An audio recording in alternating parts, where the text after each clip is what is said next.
Hello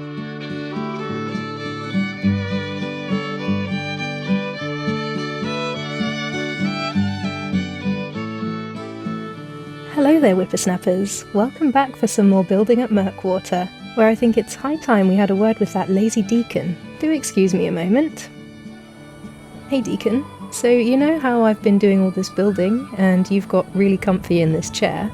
Is there any chance you could help me out a bit today? Tell me what you want. Well, I did hear you're quite good with plumbing, and I could actually use a bit of help with that if... Nah. Oh, come on. Not happening. Sorry. But look, I've found everything you'll need. All you have to do is put it all together. This will make a nice water tank. I'm in the mood for some Blamco mac and cheese. Alright, well I can make some for dinner if you do a good job. I hope so. I promise. I found 3 boxes the other day, and 2 of them are yours when the job's done. On it. Thank you. Alright, so while Deacon gets on with that job, I'm going to just talk you through what I'm doing here, because honestly this footage may not be the easiest to follow. I'll add timestamps if you just want to skip this section entirely and go straight to the pond. So what I'm trying to do is make a line of rugs to put up on the ceiling, but there was a lot of trial and error and pondering involved with this part, so I've shaved it down just to the essentials. I'm using these brown mats here because they have much smaller collision, which will be easier for installing later. And I'm only using more than one for aesthetic purposes. I won't be able to delete them, so adding a whole line will hopefully look like a plank or board or something on the underside of the blue rugs. As you can see, the blue rugs do not like to place very high off the ground, so it just took a minute for my brain cells to wake up and remember the Schiller rug, which of course is easier for adjusting the height here.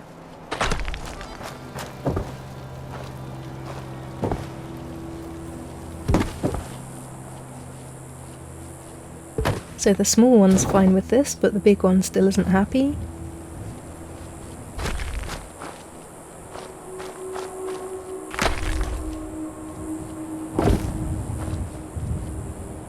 I just need to get those little ones tucked nicely under the edge, and yeah, that'll work now it's all lower down. And then here's what we needed. This is sort of the same as Great Grandpa Gamer's Heidi rug, only this won't be hidden. And then it's just a basic group select on the small rug, and because all the others are rug glitched, there's no collision to worry about on them.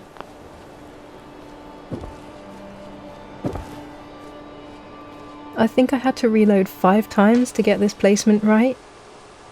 As you can see, it was very hard to see. So there's the short version. And then we'll just have a wander around and check all the alignment after about half an hour of trying and failing to get this right. So it's all good indoors and it feels a bit less breezy than it did. And on the outside as well. And that is about as good as I could get it. Or as many times as I was willing to try.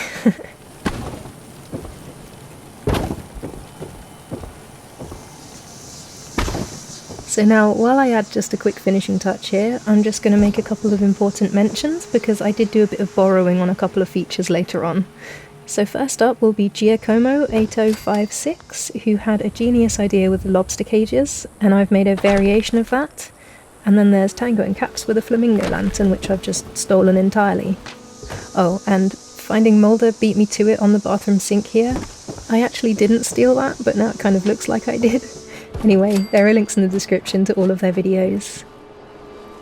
Now I'm just rushing through this stuff because it's all just placeholders and it will be refined eventually.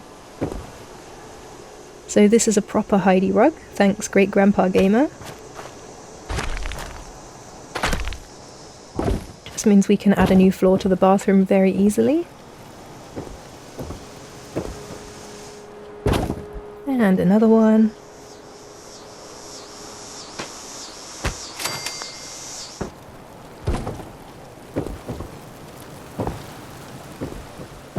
That looks nice and neat. And then all of that was just in aid of getting this one pipe in the right spot. Okay, so that's a very tedious job done. And then here's what Deacon's come up with for our plumbing. Again, I spent a good 2 hours of fiddling and redoing and knocking down that barrel, so yeah, poorly judging the conduit spacing, so I thought I'd save you having to watch that. We'll just pick it up here with this kind of tank-like setup to go at the base of all the pipes. And I think that's quite enough rambling for now, so I'll see you at the end.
Hello again. I'm just chiming back in for a moment because unfortunately I found half of this recording hadn't actually recorded.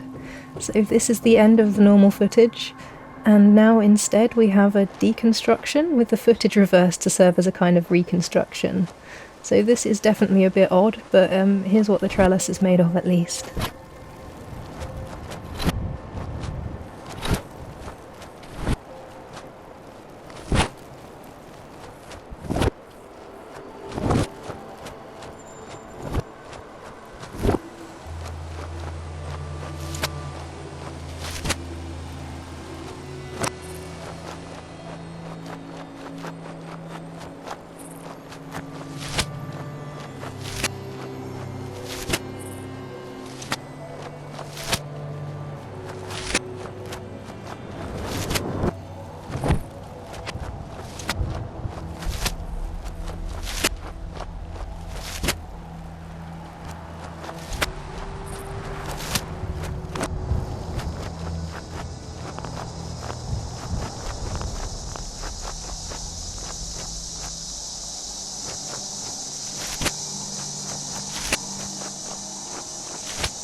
Sorry about that weirdness. Thanks for sticking with it if you've made it to the end. Next time we'll make a proper garden to go around the back here with our climbing mutfruit. So now we'll just do a quick lap of the house and see where we're at. Oh, there's a water pump there. And there's a post there. Smooth. There'll eventually be a kind of outside shower stall here, once we can seal up this wall. And here's the strange kind of water system again.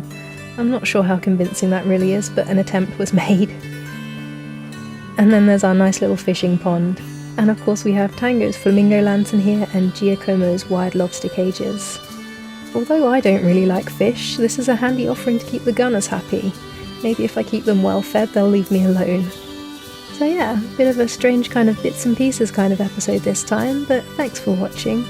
We'll get back on track with the gardening next time, and you're welcome to subscribe if you'd like to see that, assuming this episode hasn't completely put you off. I'd really appreciate a pity like on the way out as well if you wouldn't mind.